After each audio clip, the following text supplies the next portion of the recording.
Jane Eyre by Charlotte Bronte, Chapter 25. The month of courtship had wasted. Its very last hours were being numbered. There was no putting off the day that advanced, the bridal day, and all preparations for its arrival were complete. I, at least, had nothing more to do. There were my trunks, packed, locked, corded, ranged in a row along the wall of my little chamber.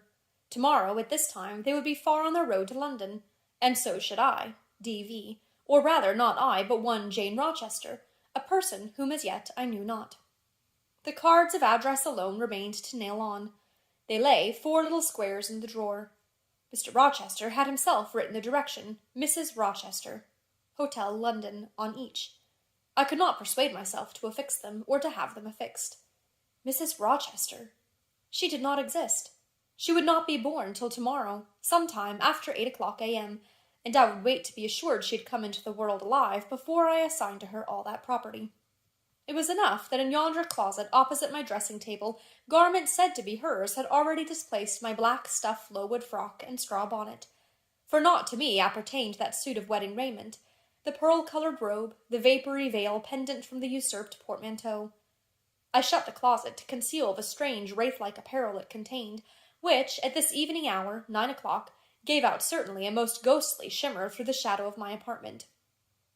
"I will leave you by yourself, White Dream," I said. "I am feverish. I hear the wind blowing. I will go out of doors and feel it." It was not only the hurry of preparation that made me feverish, not only the anticipation of the great change, the new life which was to commence tomorrow. Both these circumstances had their share, doubtless, in producing that restless, excited mood which hurried me forth at this late hour into the darkening grounds.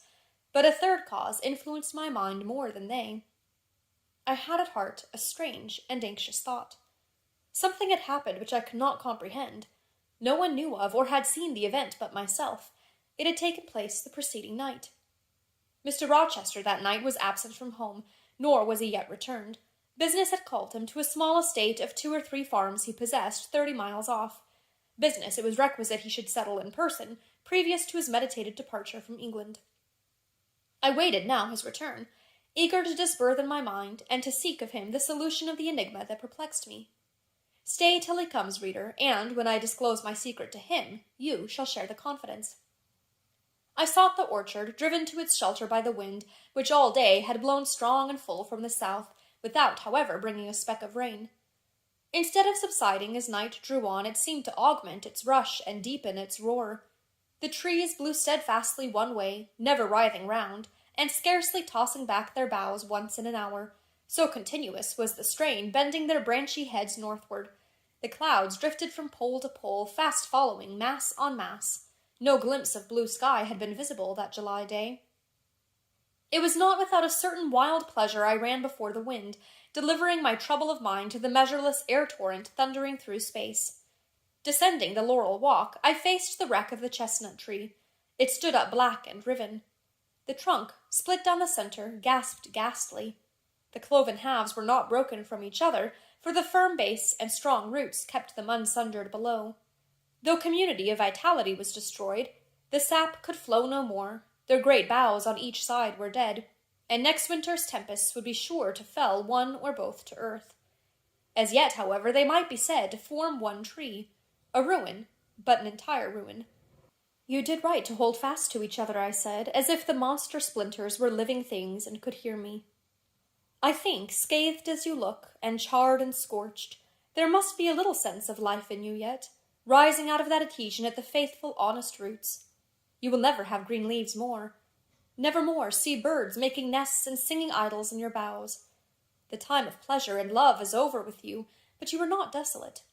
Each of you has a comrade to sympathize with him in his decay." As I looked up at them, the moon appeared momentarily in that part of the sky which filled their fissure. Her disk was blood-red and half overcast. She seemed to throw on me one bewildered, dreary glance, and buried herself again instantly in the deep drift of cloud. The wind fell for a second round Thornfield, but far away over wood and water poured a wild, melancholy wail. It was sad to listen to, and I ran off again. Here and there I strayed through the orchard, gathered up the apples with which the grass round the tree roots was thickly strewn. Then I employed myself in dividing the ripe from the unripe. I carried them into the house and put them away in the storeroom. Then I repaired to the library to ascertain whether the fire was lit, for, though summer, I knew on such a gloomy evening Mr. Rochester would like to see a cheerful hearth when he came in. Yes, the fire had been kindled some time, and burnt well. I placed his armchair by the chimney-corner. I wheeled the table near it. I let down the curtain, and had the candles brought in ready for lighting. More restless than ever, when I had completed these arrangements I could not sit still, nor even remain in the house. A little timepiece in the room and the old clock in the hall simultaneously struck 10. "How late it grows," I said. "I will run down to the gates. It is moonlight at intervals. I can see a good way on the road. He may be coming now, and to meet him will save some minutes of suspense." The wind roared high in the great trees which embowered the gates, but the road, as far as I could see, to the right hand and the left, was all still and solitary, save for the shadows of clouds crossing it at intervals as the moon looked out. It was but a long, pale line, unvaried by one moving speck. A puerile tear dimmed my eye while I looked, a tear of disappointment and impatience. Ashamed of it, I wiped it away. I lingered. The moon shut herself wholly within her chamber and drew close her curtain of dense cloud. The night grew dark. Rain came driving fast on the gale. "I wish you would come. I wish you would come," I exclaimed, seized with hypochondriac foreboding. I had expected his arrival before tea. Now it was dark. What could keep him? Had an accident happened? The event of last night again recurred to me. I interpreted it as a warning of disaster. I feared my hopes were too bright to be realized, and I had enjoyed so much bliss lately that I imagined my fortune had passed its meridian, and must now decline. Well, I cannot return to the house, I thought.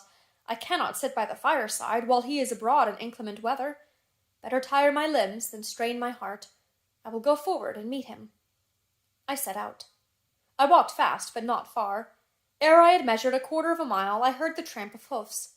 A horseman came on full gallop. A dog ran by his side. Away with evil presentiment, it was he. Here he was, mounted on Mesrour, followed by Pilot. He saw me, for the moon had opened a blue field in the sky and rode in it watery bright.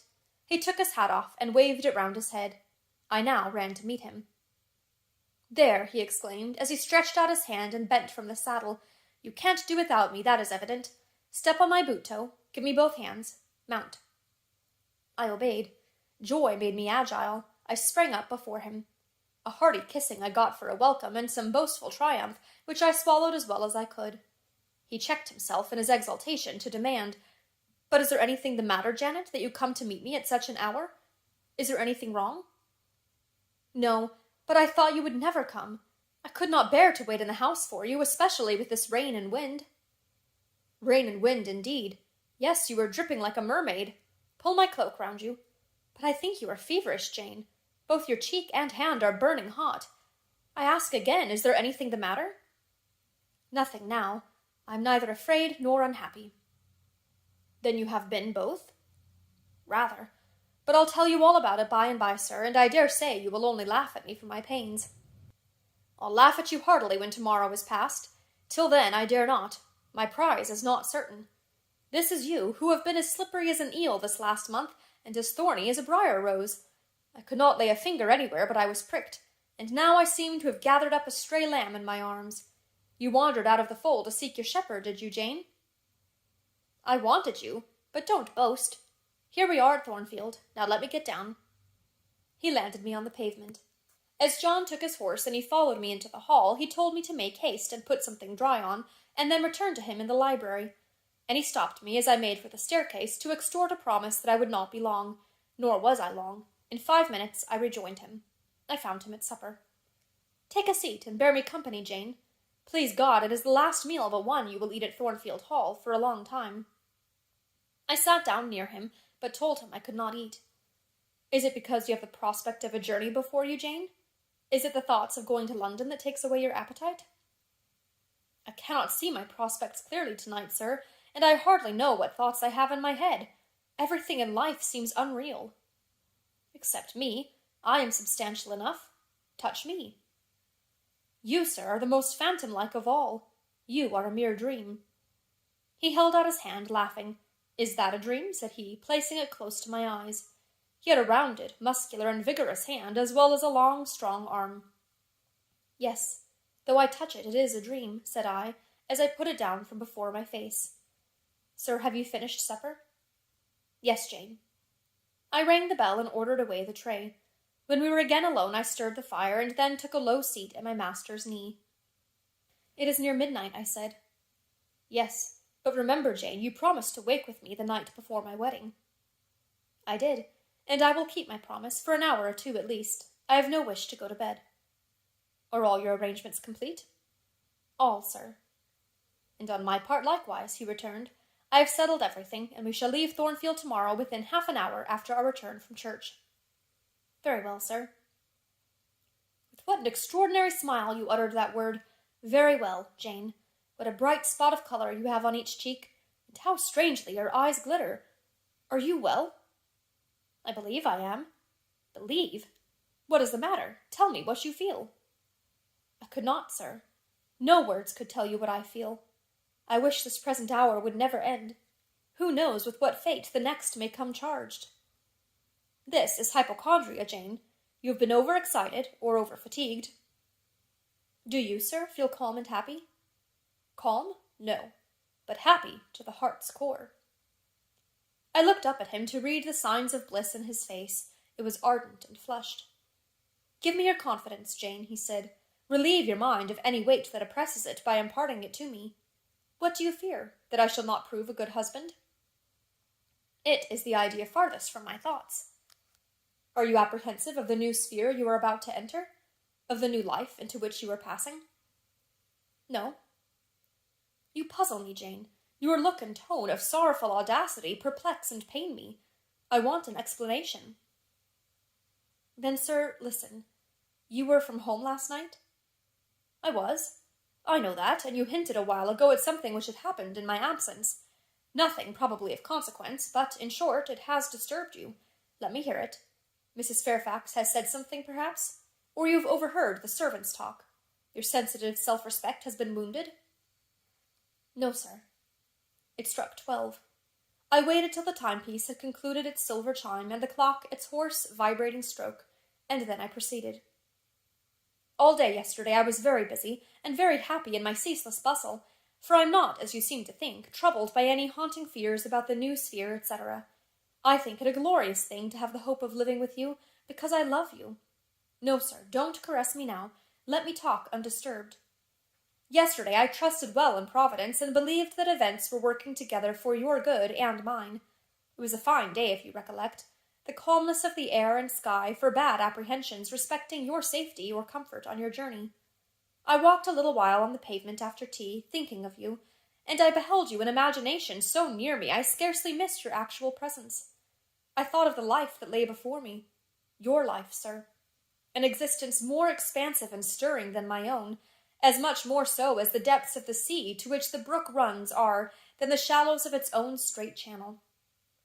I wondered why moralists call this world a dreary wilderness. For me it blossomed like a rose. Just at sunset the air turned cold and the sky cloudy. I went in. Sophie called me upstairs to look at my wedding dress, which they had just brought, and under it, in the box, I found your present. The veil which, in your princely extravagance, you sent for from London, resolved, I suppose, since I would not have jewels, to cheat me into accepting something as costly.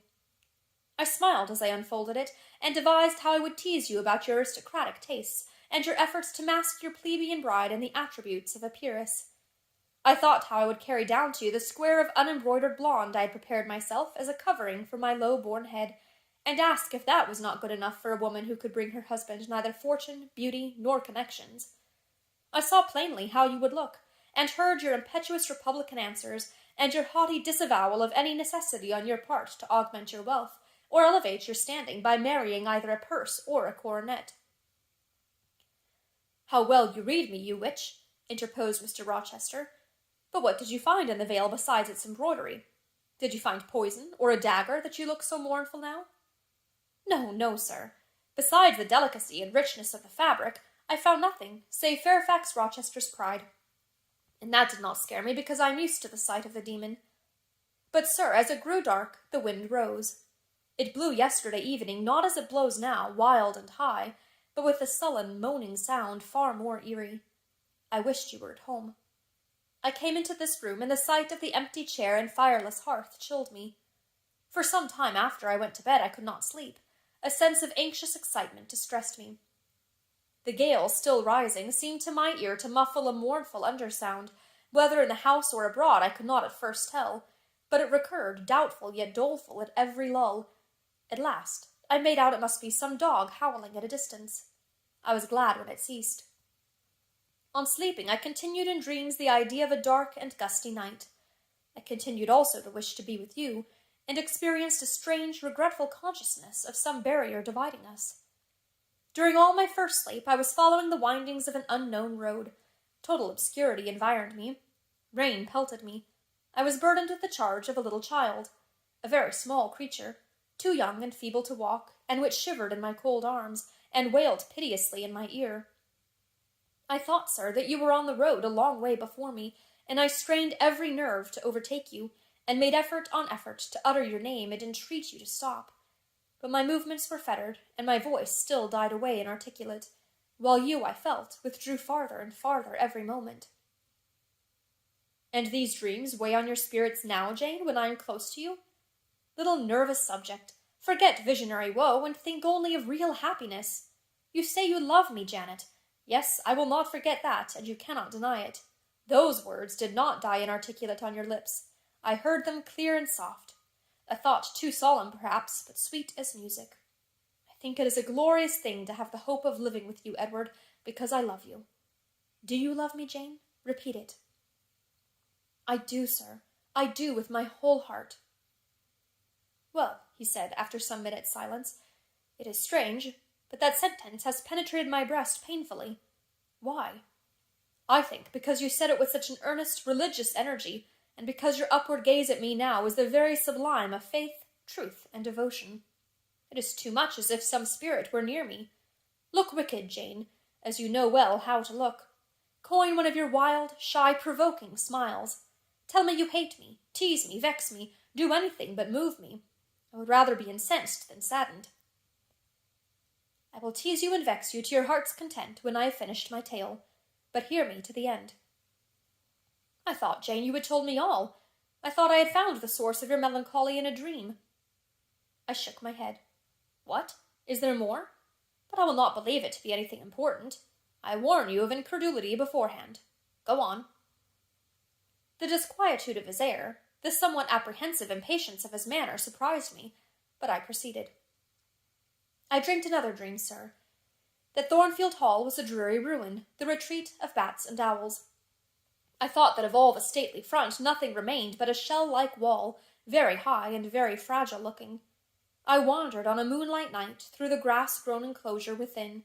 Here I stumbled over a marble hearth, and there over a fallen fragment of cornice. Wrapped up in a shawl, I still carried the unknown little child.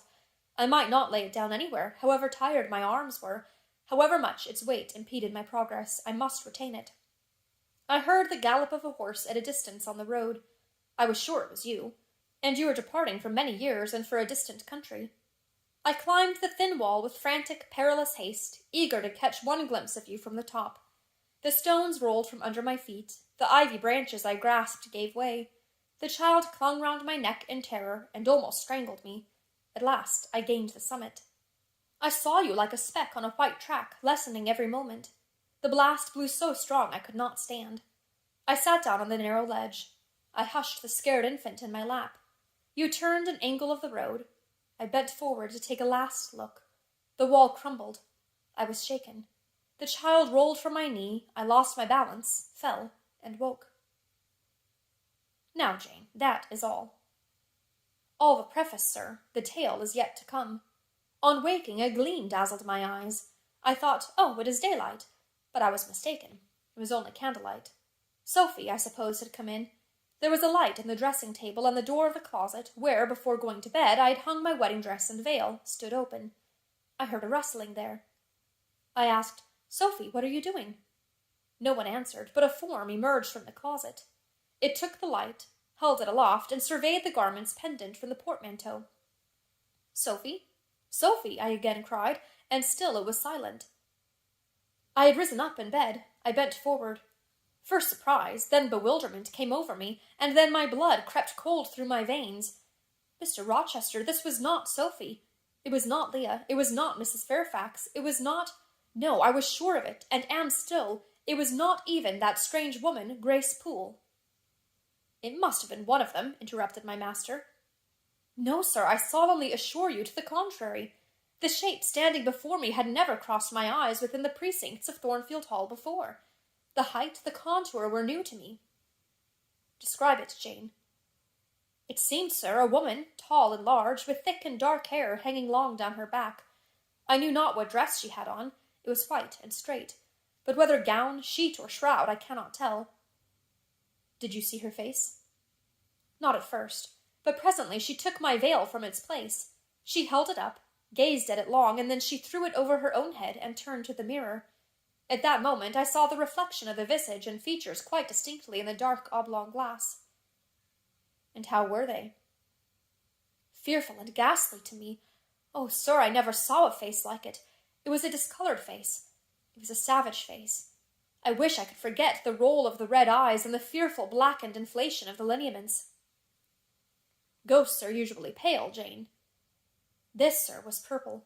The lips were swelled and dark, the brow furrowed, the black eyebrows widely raised over the bloodshot eyes. Shall I tell you of what it reminded me? You may. Of the foul German spectre, the vampire. Ah, what did it do? Sir, it removed my veil from its gaunt head, rent it in two parts, and flinging both on the floor, trampled on them. Afterwards? It drew aside the window curtain and looked out. Perhaps it saw dawn approaching, for taking the candle it retreated to the door. Just at my bedside the figure stopped. The fiery eyes glared upon me. She thrust up her candle close to my face and extinguished it under my eyes. I was aware her lurid visage flamed over mine, and I lost consciousness. For the second time in my life, only the second time, I became insensible from terror. Who was with you when you revived? No one, sir, but the broad day. I rose, bathed my head and face in water, drank a long draught, felt that though enfeebled I was not ill, and determined that to none but you would I impart this vision. Now, sir, tell me who and what that woman was. The creature of an overstimulated brain, that is certain. I must be careful of you, my treasure. Nerves like yours were not made for rough handling. Sir, depend on it, my nerves were not in fault. The thing was real. The transaction actually took place. And your previous dreams, were they real too? Is Thornfield Hall a ruin? Am I severed from you by insuperable obstacles? Am I leaving you without a tear, without a kiss, without a word? Not yet. Am I about to do it? Why, the day is already commenced which is to bind us indissolubly, and when we are once united, there shall be no recurrence of these mental terrors. I guarantee that. Mental terrors, sir! I wish I could believe them to be only such. I wish it more now than ever, since even you cannot explain to me the mystery of that awful visitant. And since I cannot do it, Jane, it must have been unreal. But, sir, when I said so to myself on rising this morning, and when I looked round the room to gather courage and comfort from the cheerful aspect of each familiar object in full daylight, there, on the carpet, I saw what gave the distinct lie to my hypothesis, the veil, torn from top to bottom in two halves. I felt Mr. Rochester start and shudder. He hastily flung his arms round me. Thank God, he exclaimed, that if anything malignant did come near you last night, it was only the veil that was harmed. Oh, to think what might have happened! He drew his breath short, and strained me so close to him I could scarcely pant. After some minutes' silence, he continued cheerily. Now, Janet, I'll explain to you all about it. It was half dream, half reality. A woman did, I doubt not, enter your room, and that woman must have been, Grace Poole. You call her a strange being yourself. From all you know, you have reason so to call her. What did she do to me? What to Mason? In a state, between sleeping and waking, you noticed her entrance and her actions, but feverish, almost delirious as you were, you ascribed to her a goblin appearance indifferent from her own. The long, dishevelled hair, the swelled black face, the exaggerated stature, were figments of imagination, results of nightmare. The spiteful tearing of the veil was real, and it is like her. I see you would ask why I keep such a woman in my house. When we have been married a year and a day, I will tell you. but not now. Are you satisfied, Jane? Do you accept my solution of the mystery? I reflected, and in truth it appeared to me the only possible one. Satisfied I was not, but to please him I endeavored to appear so. Relieved I certainly did feel, so I answered him with a contented smile. And now, as it was long past 1, I prepared to leave him. Does not Sophie sleep with Adele in the nursery? He asked, as I lit my candle. Yes, sir. And there is room enough in Adele's little bed for you. You must share it with her tonight, Jane. It is no wonder that the incident you have related should make you nervous, and I would rather you did not sleep alone. Promise me to go to the nursery. I shall be very glad to do so, sir. And fasten the door securely on the inside. Wake Sophie when you go upstairs, under pretence of requesting her to rouse you in good time tomorrow, for you must be dressed and have finished breakfast before 8. And now, no more sombre thoughts. Chase dull care away, Janet. Don't you hear to what soft whispers the wind has fallen? And there is no more beating of rain against the window panes. Look here. He lifted up the curtain. It is a lovely night. It was. Half heaven was pure and stainless. The clouds, now trooping before the wind which had shifted to the west, were filing off eastward in long silvered columns. The moon shone peacefully. Well, said Mr. Rochester, gazing inquiringly into my eyes, how is my Janet now? The night is serene, sir, and so am I.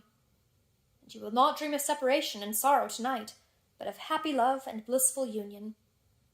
This prediction was but half fulfilled. I did not indeed dream of sorrow, but as little did I dream of joy, for I never slept at all. With little Adele in my arms, I watched the slumber of childhood, so tranquil, so passionless, so innocent, and waited for the coming day. All my life was awake and astir in my frame, and as soon as the sun rose, I rose too. I remember Adele clung to me as I left her. I remember I kissed her as I loosened her little hands from my neck, and I cried over her with strange emotion, and quitted her because I feared my sobs would break her still sound repose. She seemed the emblem of my past life, and here I was now to array myself to meet the dread but adored type of my unknown future day.